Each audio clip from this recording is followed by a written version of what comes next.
नमस्कार, जन्मभूमि टुडे में आपका स्वागत है। मैं हूं रामधारी। फिर से एक बड़ी खबर को लेकर आपके सामने रूबरू हूं। खबर दिल्ली चुनाव से है। दिल्ली चुनाव में अब की भारतीय जनता पार्टी की प्रचंड जीत हुई है। वहीं पर आम आदमी पार्टी के संयोजक एवं पूर्व मुख्यमंत्री अरविंद केजरीवाल सहित उनके कई धुरंधर मैदान में धराशायी हो गए हैं। दरअसल इस पूरे मामले पर हम विस्तार से चर्चा करेंगे और जानेंगे कि ये भारतीय जनता पार्टी की जीत क्यों हुई है। भारतीय जनता पार्टी 27 सालों बाद दिल्ली की सत्ता पर फिर से विजय हासिल किया है और अरविंद केजरीवाल की आम आदमी पार्टी की इतनी बुरी हार क्यों हुई है। लेकिन साथ ही साथ हम ये भी चर्चा करेंगे कि कांग्रेस का इतना बुरा प्रदर्शन, साथ ही साथ बसपा जैसी राष्ट्रीय पार्टी के कई ऐसे प्रत्याशी 200, 300, 400 वोट पाए हैं। वहीं कांग्रेस की भी ऐसी नहीं है कि कई ऐसे प्रत्याशी हैं जो 1000 वोट भी पार नहीं कर पाए हैं। वहीं पर अगर असदुद्दीन ओवैसी की पार्टी AIM की बात करें तो उसके जो प्रत्याशी मैदान में उतारे गए उनके वोट लगभग संतोषजनक रहे हैं, ठीक ठाक वोट पाए हैं।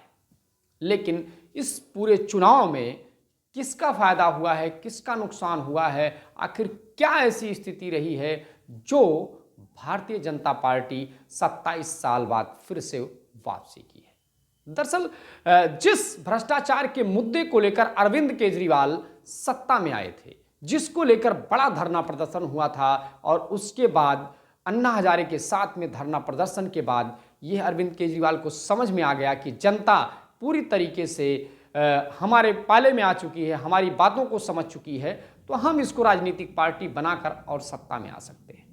हालांकि अरविंद केजरीवाल का यह सपना पूरा हुआ और 3 बार दिल्ली के उप मुख्यमंत्री की शपथ ली। लेकिन वही भ्रष्टाचार का मुद्दा जो अरविंद केजरीवाल को सत्ता में लाया था, शायद वही भ्रष्टाचार का मुद्दा अरविंद केजरीवाल को ले डूबा।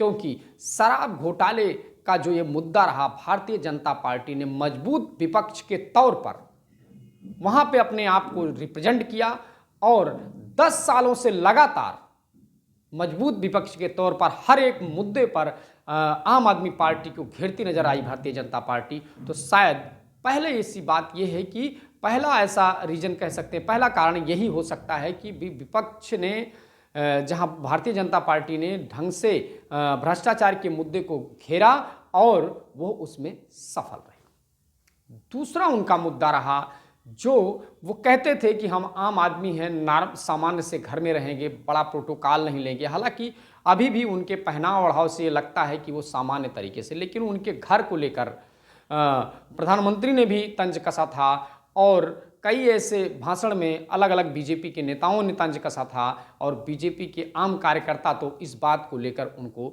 अरविंद केजरीवाल को या आम आदमी पार्टी को घेर ही रहे थे कि उनके उस बंगले को लेकर, उनके उस बंगले को महल कहा जा रहा था। लेकिन दिल्ली में आम बात थी, उतना बड़ा घर तो बहुत लोगों का होता है और ऐसी बात नहीं थी कि बहुत अलग था। लेकिन उन्होंने इस तरीके से कमिटमेंट किए थे, इसलिए भारतीय जनता पार्टी इसको घेरने में भी कामयाब रही है और उनको आम जनता को बताने में भी कामयाब रही है कि अरविंद केजरीवाल आम नहीं खास है।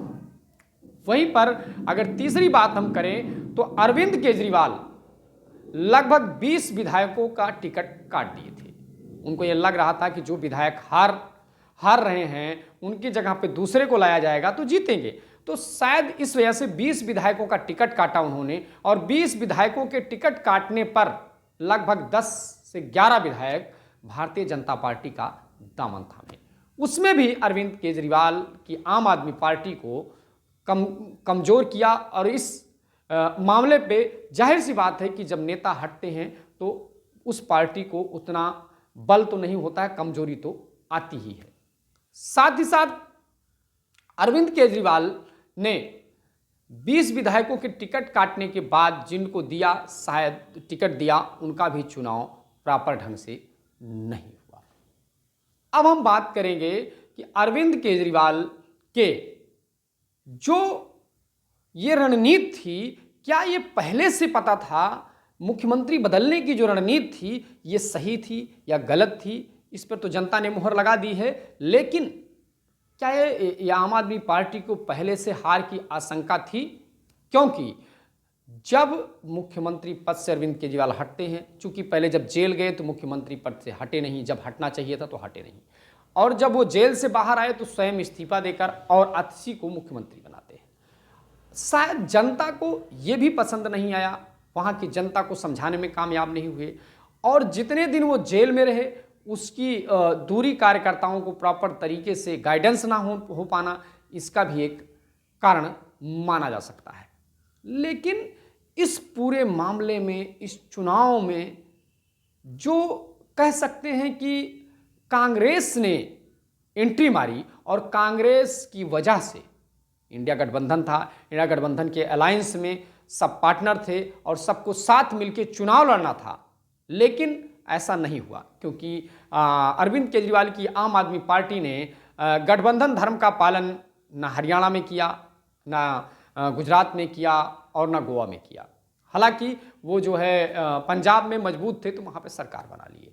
तो जब गठबंधन धर्म का वहाँ पालन नहीं हुआ तो कांग्रेस ने भी यही किया कि भाई गठबंधन धर्म का पालन ना करते हुए और वो भी अलग चुनाव लड़ी। नतीजा ये रहा, ये भी एक प्रमुख कारण है कि आम आदमी पार्टी की हार के, क्योंकि कई ऐसी सीटें हैं जहां पर जितनी कांग्रेस वोट पाई है उतनी वोट से जो है आम आदमी पार्टी चुनाव हारी है।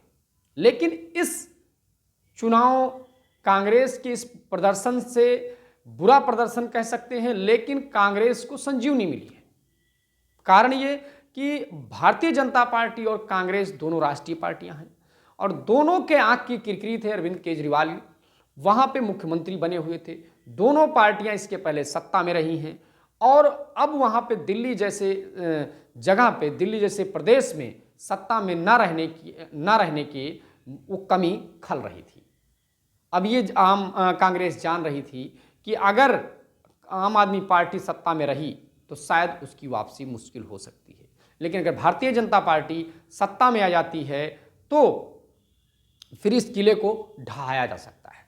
तो शायद कांग्रेस को इस पे संजीवनी मिली है। हालांकि प्रदर्शन बुरा रहा है, कांग्रेस के कई दिग्गज नेता और कई ऐसे बड़े नेताओं का नाम है कि जो आप समझिए कि वो 10,000 वोट भी नहीं पाए, लेकिन वो राहुल गांधी और कांग्रेस में बड़े नेता हैं और बड़े करीबी माने जाते हैं, तो इनका भी विश्लेषण होना चाहिए। एक और लास्ट बात मैं कहूँगा कि अरविंद केजरीवाल की आम आदमी पार्टी भ्रष्टाचार और विकास के मुद्दे पर तो आ गई, लगातार सत्ता में रही, लेकिन क्या आम आदमी पार्टी की कोई ऐसी विचारधारा थी जिसकी वजह से वोटर रुके रहते? जैसे एक बेस वोटर होता है, ये तो हवा का रुख एक अलग विषय होता है, आपका बेस वोटर होना चाहिए। राजनीति में बेस वोटर का सबसे बड़ा खेल होता है, एक विचार का खेल होता है कि किस विचारधारा पे, किस नैरेटिव पे पार्टी काम कर रही है। भाई हिंदुत्व के मुद्दे पे लगातार काम करती रही भारतीय जनता पार्टी, कांग्रेस का अपना विकास का मुद्दा और सारी जातियों को लेके उसमें अपना एक अलग मुद्दा उनका चलता था। साथ ही साथ आम आदमी पार्टी की कम्युनिस्ट विचारधारा से भी लोगों ने जोड़ा, कम्युनिस्ट लोग भी इनके साथ जुड़े और इसमें जो प्रमुख वोटर रहे, कुछ कम्युनिस्ट विचारधारा के कोई भी बिरादरी के हो सकते हैं, लेकिन मुस्लिम वोटर लगातार इनके साथ लामबंद दिखा। लेकिन जब सॉफ्ट हिंदुत्व की बात की जाए तो उस समय अरविंद केजरीवाल पहली सरकार के बाद जब दूसरी सरकार में आए, राम मंदिर बनने की बात हो, उस दौरान भी उन्होंने हर जगह हनुमान चालीसा पाठ और इस तरीके का धार्मिक आयोजन किया। साथ ही साथ उन्होंने चारों धाम की यात्रा का प्राविधान किया। तो शायद ये भी, क्योंकि ज़्यादा मुस्लिम वोटर थे, तो शायद ये सॉफ्ट हिंदुत्व का जो मामला था ये भी बहुत पसंद नहीं आया, क्योंकि ओवैसी की पार्टी ने जहां चुनाव लड़ा वहां पर भी अच्छे खासे वोट मिले और ओवैसी को भी लगभग मुस्लिम वोटरों ने ही वोट किया। तो इसका मतलब ये है कि किसी एक प्रॉपर विचारधारा को कन्फर्म ना कर पाना कि हम इसी नैरेटिव पे चल रहे हैं, और वो दोनों विचारधारा में चलने की वजह से कि भाई हम सॉफ्ट हिंदुत्व लेके चल रहे हैं। इस जो शुरुआत में आप कम्युनिस्ट की बात, कम्युनिस्ट लाइन पे चलते थे, कम्युनिस्ट विचारधारा की तरीके से चलते थे। बाद में अभी जब ये चेंज और बदलाव हुआ तो इसमें वोटर ने तय नहीं कर पाया कि भाई अरविंद केजरीवाल को वोट दिया जाए या नहीं दिया जाए, क्योंकि अगर ये कन्फ्यूजन नहीं होता तो ओवैसी की पार्टी जबकि ज़मीन पे इतना काम नहीं की थी, बावजूद इसके उनके वोटर 39,000, 30,000, 25,000 ऐसे वोट पाए हुए हैं। तो जाहिर सी बात है कि विचारधारा का भी कमी रही है कि किस विचारधारा पे चुनाव लड़ा जाए। वो विचारधारा बेस बनाने की खासा जरूरत है।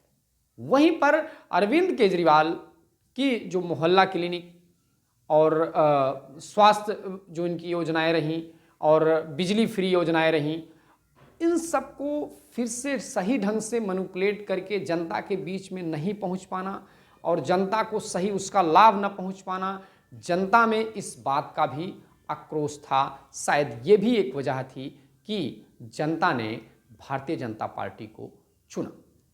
फिलहाल ये वीडियो आपको कैसी लगी, ये विश्लेषण आपको कैसा लगा और भारतीय जनता पार्टी की जीत पर आप क्या कहेंगे, बाकी पार्टियों की जो चुनावी रणनीति थी उस पर आप क्या कहेंगे, आप अपनी राय जरूर रखें, कमेंट करके जरूर बताएं।